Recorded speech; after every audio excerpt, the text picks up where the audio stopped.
அடியேன் ஸ்ரீனிவாசதாசன் ஆழ்வார் எம்பெருமானார் ஜீயர் திருவடிகளே சரணம். சுவாமி தொட்டையாச்சார் திருவடிகளுக்கு பல்லாண்டு பல்லாண்டு. ஸ்ரீ பராசர பட்டரின் அவதார திருநக்ஷத்திரம் இன்று வைகாசி அனுஷம் 2025ஆம் ஆண்டு. ஸ்ரீ பராசர பட்டார்யः ஸ்ரீரங்கேஷ புரோஹிதः ஸ்ரீவத்சாங்க சுதः ஸ்ரீமான் ஸ்ரேயசே மேஸ்து பூயசே.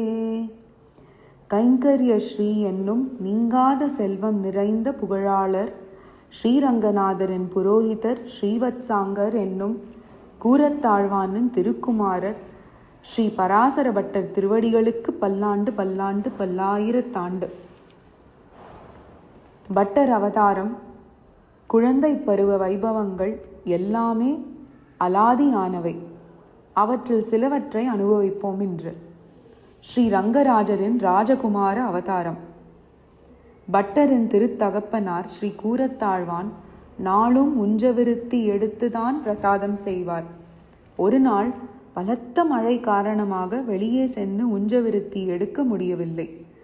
அன்று தமக்கு உணவில்லை என்பது பெருமாள் திருவுள்ளம் போலும் என்று கொண்டு அன்று முழு நாளும் ஆழ்வானும் அவர் தேவியார் ஆண்டாளும் உபவாசமாக இருந்தனர். இரவு பெரிய பெருமாள் பெரிய அவசரம் அமுது செய்வதற்கான பெரிய மணி ஒலித்தது. அப்போது ஆண்டாள், பெருமாளே, நீர் அமுது செய்கிறீர், இங்கு உமது அடியார் ஆழ்வான் காலையிலிருந்து உண்ணாமல் இருக்கிறாரே என்று மனதில் ஏங்கினார். சர்வஞானான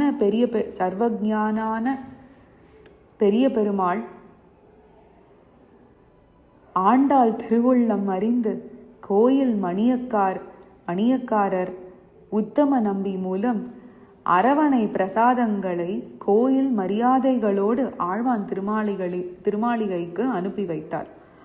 ஆழ்வானிடம் பெருமாள் அனுப்பி வைத்த பிரசாதம் என்று தந்தார்கள். துணுக்குற்ற ஆழ்வான் தாம் ஏதும் வேண்டவில்லையே என்றெண்ணி ஆண்டாளை பார்வையாலேயே வினவினார். ஆண்டாள் மனதில் நினைத்ததை சொன்னார். பெரிய பெருமாளின் கருணையை உகந்து 2 கைப்பிடி அளவு எடுத்துக்கொண்டு மற்றதை எல்லாம் திருப்பி அனுப்பிவிட்டார். அந்த பிரசாதத்தை அவர்கள் ஸ்வீகரித்தனர். அந்த பிரசாத மகிமையால் ஆண்டாள் தாய்மை கொண்டார். 2 ஞான புத்திரர்களை பெற்றெடுத்தார். மூத்த புத்திரர் நமது பராசர பட்டர், இளையவர் வேதவியாச பட்டர். இல்லற வாழ்க்கையில் ஈடுபடாமல் ஆத்ம உறவை பேணியே வாழ்ந்த பாகவத உத்தமர்கள் ஆழ்வானுக்கும் ஆண்டாளுக்கும் வயதான காலத்தில் பிள்ளை பேர் அருளியது பட்டர் அவதாரத்திற்காக நம்பெருமாளின் லீலையே. அடுத்தது துவய மந்திரம் பரிமளித்த அற்புத குழந்தைகள். அந்த கதையை, சரித்திரத்தை பார்ப்போம்.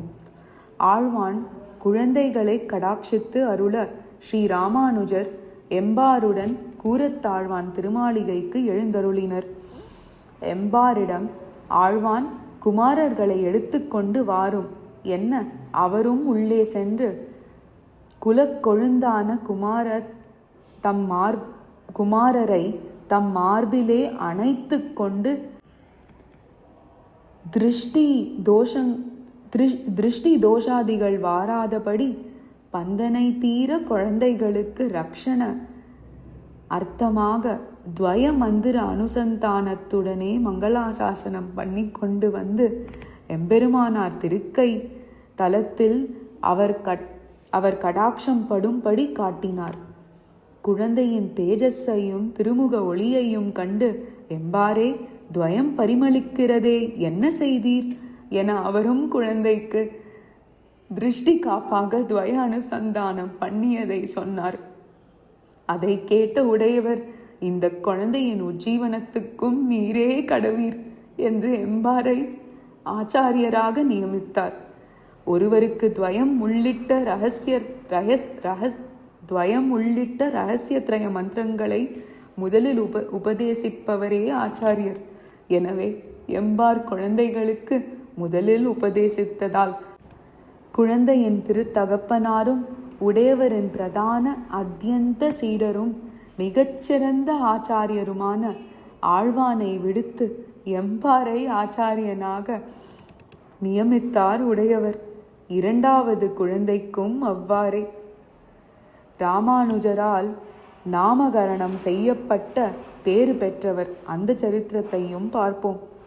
ஆழ்வான் தம் குழந்தைகளுக்கு நாமகரணம் செய்யுமாறு உடையவரை பிரார்த்திக்க அவர் மூத்த குழந்தைக்கு பராசர பட்டர் என்னும், இளையவருக்கு வேதவியாச பட்டர் என்னும் திருநாமம் சூட்டி அருளினார்.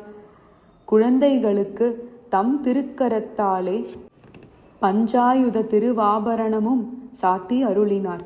உடையவர் தம் மானசீக ஆச்சாரியர் ஆளவந்தாரின் 3 நிறைவேறாத ஆசைகளை நிறைவேற்றுவதாக சங்கல்பம் செய்திருந்தார்.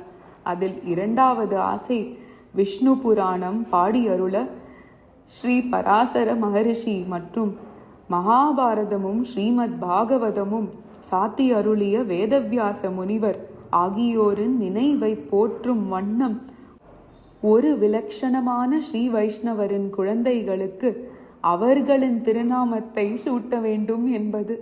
இந்த திவ்ய குழந்தைகளுக்கு அந்த மகான்களின் திருநாமத்தை சூட்டி அவருடைய ஆச்சாரியருக்கு செய்த சங்கல்பத்தை நிறைவேற்றினார் உடையவர்.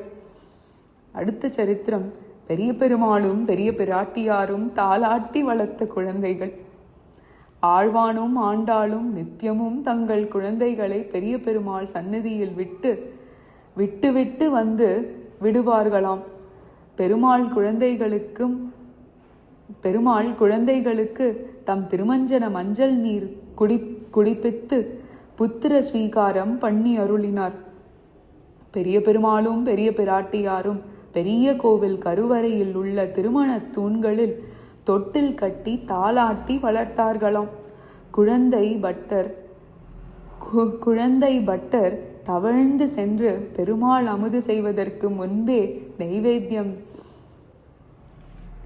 செய்ய வைத்திருந்த தளிகையில் அள்ளி அமுது செய்வாராம். அடுத்தது பட்டர் திவ்ய தம்பதிகளை பெற்ற தாய் தந்தையராக நினைத்திருப்பதே தமக்கு உகப்பு என்றருளிய நம் பெருமாள். ஒரு நாள் பெரிய பெருமாள் சந்நிதியில் திரையிட்டிருக்க பட்டர் திரையை விலக்கிக் கொண்டு உள்ளே சென்றார்.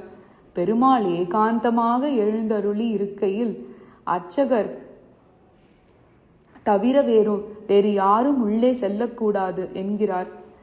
எனவே அதன்படி பெருமாள் பட்டரை வெளியே செல்லும்படி அர்ச்சக முகேன உரைத்தார்.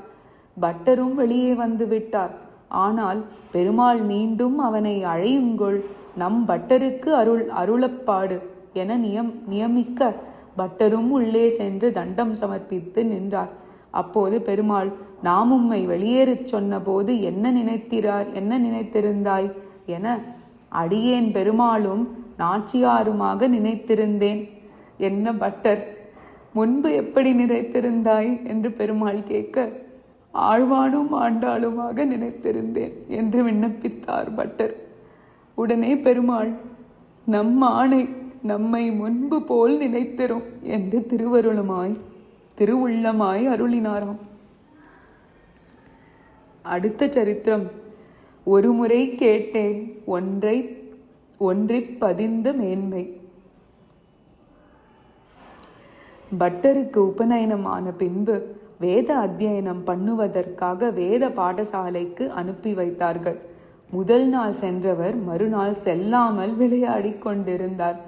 ஆழ்வானும் ஆண்டாளும் மற்றவர்கள் எல்லாம் சென்று பிரஷ்னங்களுக்கு சந்தை சொல்லிக் கொண்டிருக்க, நீர் ஏன் போகவில்லை என்று கேட்க, அவர்கள் சொன்னதையே திருப்பி சொல்லிக் கொண்டிருக்கிறார்கள், அதனால் போகவில்லை என்றார். அப்படி என்றால் நேற்று சொன்ன பிரசன்னத்தை சொல்லும் என்று ஆழ்வான் கேட்க, இவர் சந்தை மாறாமல் ஸ்பஷ்டமாக உரைத்தார். வேத சாஸ்திர பிரசன்னங்கள், சூத்திரங்கள், திவ்ய பிரபந்த பாசுரங்கள் ஆகியவற்றை உச்சரிப்பு சந்தைகள் பிறழாமல் ஒரு முறை சொல்லி 3-5 முறை திருப்பி சொல்வார்கள். அவை மனப்பாடம் ஆகும் வரை நாளும் சந்தை சொல்ல வேண்டும். பெற்றோர் மிகவும் வியந்து உகந்தனர். ஆழ்வானின் திருக்குமாரர் ஆயிற்றே. ராமானுஜர் ஆழ்வானுடன் காஷ்மீர் சென்று சரஸ்வதி பண்டாரத்திலிருந்து போதாயன விருத்தி கிரந்தம் என்னும் கிரந்தத்தை ஸ்ரீ பாஷ்யம் எழுதுவதற்காக கொண்டிருந்தார். சில காத தூரத்திலேயே சில காஷ்மீர் பண்டிதர்கள் வந்து அவர்களை வழிமறித்து அவரிடமிருந்த கிரந்தத்தை பறித்து சென்று விட்டனர். இனி என்ன செய்வது என்று உடையவர் மிக வருத்தமுற்றார். கூட இருந்த ஆழ்வான், சுவாமி வருந்த வேண்டாம், அடியன் முழு கிரந்தத்தையும் படித்து விட்டேன், இப்போதே சொல்லவா? 2 ஆற்றுக்கு நடுவில் திருவரங்கத்தில் சொல்லவா என்றார். இது எப்படி சாத்தியம் என வியந்த உடையவரிடம் தாம் உடையவர் உறங்கிய சமயத்தில் ஒரே இரவில் படித்து முடித்து மனதில் கொண்டதாக கூறினார். அந்த ஆழ்வானின் திருக்குமாரர் பட்டர் 16 அடி பாய்வார் அல்லவா? அடுத்த சரித்திரமும் பார்க்கலாம். யார் அந்த சிறுமாமணிசர்? பட்டருக்கு 5 வயது இருக்கும்போது ஒரு நாள் கூரத்தாழ்வான் திருமாளிகையில் திருவாய்மொழி சேவா காலம் நடைபெற்றது. திருவாய்மொழியில் நெடுமார்க்கடிமை பதிகத்தை அனுசந்தானம் செய்து கொண்டிருக்கும் பொழுது, உருமோ பாவியேனுக்கு பாசுரத்தில் அன்னி அவன் அடியார் சிறுமாமணிசராய் என்னை ஆண்டார் இங்கே திரியவே என்று வருவதை கேட்டு பட்டர், ஐயா, ஒரே மனிதர் எவ்வாறு சிறியவராகவும் பெரியவராகவும் இருக்க முடியும் என்று கேட்க, ஆழ்வான் தானும் மிக உகந்து, குழந்தாய், அழகாக கேட்டாய். உமக்கு இந்த தருணத்தில் சாஸ்திரம் கொண்டு விளக்க முடியாது. ஆனால் பிரத்யக்ஷத்திலே உமக்கு காட்டிக் கொடுக்கிறோம், கேள். திருமேனி சிறுத்து ஞானத்தில் பெரியவர்களாக இருக்கும் எம்பார் சிறியாச்சான் அருளாளப் பெருமாள் எம்பெருமானார் போல்வரை காணும் என்று தெளிவித்தார். பிற்காலத்தில் மகத்தான பெருமாமனிதராக மலர்ந்த பட்டரும் அன்னு ஒரு சிறுமாமனிதர் அன்றோ? இன்றைக்கு கடைசி சரித்திரம். ஒரு கைப்பிடி மண்ணில் வீழ்ந்த சர்வஜ்ஞ பட்டன். பட்டர் ஒரு நாள் தெருவில் விளையாடி கொண்டிருக்கும் போது ஒரு பல்லக்கில் ஒருவர் அமர்ந்து வர, பல்லக்கை சூழ்ந்து வந்து கூட்டத்தினர் சர்வஜ்ஞ பட்டன் வந்தார் என்று முழங்கிக் கொண்டு, கட்டியம் கூறிக்கொண்டு, எக்காலம் ஊதிக்கொண்டு ஆரவாரமாக வந்தார்கள். இதை பார்த்த பட்டர், உடையவர் ஆழ்வான் ஆண்டான் அருளாளப் பெருமாள் எம்பெருமானார் எம்பார் முதலான பெரிய ஆச்சாரியர்கள் இருக்கும் இடத்தில் இவன் யாரடா, சர்வஜ்ஞ பட்டன் என்றும் விருதூதி வருகிறான் என்று வியந்து பல்லக்கை நிறுத்தி, நீ சர்வஜ்ஞ பட்டன் என்னால் என்னுடன் முதலில் வாதம் செய்யும் என்றார். அந்த வித்வானும் பட்டர் சிறுபிள்ளை தானே, என்ன கேட்கப் போகிறார் என்றெண்ணி அவர் என்ன கேள்வி எழுப்பினாலும் அதற்கு தாம் விடையளிப்பதாக கூறினார். பட்டர் தன் திருக்கரத்தில் ஒரு பிடி மண்ணை எடுத்து, இதில் எவ்வளவு மண் இருக்கிறது என்று கேட்க, பதில் ஏதும் சொல்ல முடியாமல் வெட்கி வாயடைத்து தலை கவிழ்ந்து நின்றார். பட்டர் அவரை பார்த்து, கெடுவாய், இது ஒரு கைப்பிடி மண் என்று சொல்ல தெரியாத நீர் என்ன சர்வஜ்ஞ பட்டர்? உமக்கு என்ன விருது? நீர் அக்ஞன் அன்னோ, சர்வஜ்ஞன் அல்லவே. இனி உன்னுடைய பட்டத்தையும் சம்பிரமத்தையும் ஆரவார கழிப்பு போகவிடு என்று மழலையில் உரைத்தார். பாலகனுக்கே உரித்தான மட்டற்ற தைரியத்துடன் அந்த எக்காலத்தையும் பறியுங்கள் என்றார். எப்படிப்பட்ட சரித்திரம் நம் பராசர பட்டருடையது! கேட்க கேட்க தெவிட்டாத அச்சுதனை போலவே பராசர பட்டர். ஸ்ரீ பராசர பட்டாரியः ஸ்ரீரங்கேஷ புரோஹிதः ஸ்ரீவத்சாங்க சுதः ஸ்ரீமான் ஸ்ரேயசே மேஸ்து பூயசே. அடியேன் ஸ்ரீனிவாசதாசன். ஆழ்வார் எம்பெருமானார் ஜீயர் திருவடிகளே சரணம்.